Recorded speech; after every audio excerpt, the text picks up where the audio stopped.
இதுக்கு முன்னாடி ஒரு லைஃப் எப்படி வேணாலும் இருந்திருக்கலாம். ஆனா இந்த கடந்த வார வரைக்கும் நம்ம தியானிச்சது போல சிலுவை என்பது சமாதான உடன்படிக்கை. எல்லாரும் ஆமென் என்று சொல்லாமா?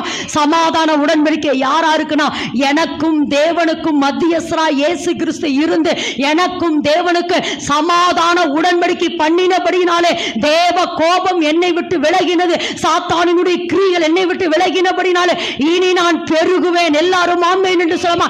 இனி நான் பெருகுவேன், வலதுபுறமும் இடதுபுறமும் இடங்கொண்டு பெருகுவேன். அதாவது வலதுபுற இடதுபுறம் அப்படின்னா இதுல நிறைய அர்த்தம் இருக்கு. வலதுபுற இடதுபுறம்னா நீதிமொழிகளை வாசிக்கிறோம், உன் வலது கையில தீர்க்காயுசும் இடது கையில செல்வமும்.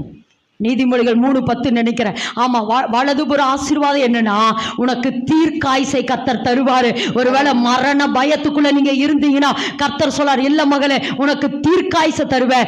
இடதுபுறம் என்பது நான் உனக்கு கிருபை செய்திருக்கிறபடினால இந்த மாதத்துல நீ பெருகுவ. சொல்லுங்க, பெருகுவீங்க. வலதுபுறமும் இடதுபுறமும் இதை ரிசீவ் பண்ணிட்டே இருங்க. வலதுபுறமும் இடதுபுறமும் இனி நான் பெருகுவேன், இனி நான் பெருகுவேன். உங்க மைண்ட பார்த்து சொல்லுங்க, இனி நான் பெருகுவேன். என் ஆத்மாவை பார்த்து சொல்றேன், என் ஆத்மாவே நீ இனி நீ பெருகுவ. வலதுபுறமும் இடதுபுறமும் நீ பெருகுவாய்.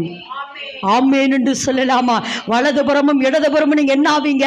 பெருகுவீங்க. அதாவது இப்படி சொல்லலாம், புதிய தொடக்கம்னு சொல்லலாம், அல்லது இனி நீங்கள் பெருகுவீர்கள் சொல்லலாம். அடுத்து எப்படி சொன்னாலும், தேவன் இனி உங்கள் வாழ்க்கையை மறுசீரமைக்க போகிறார். எல்லாரும் ஆமென் என்று சொல்லாமா?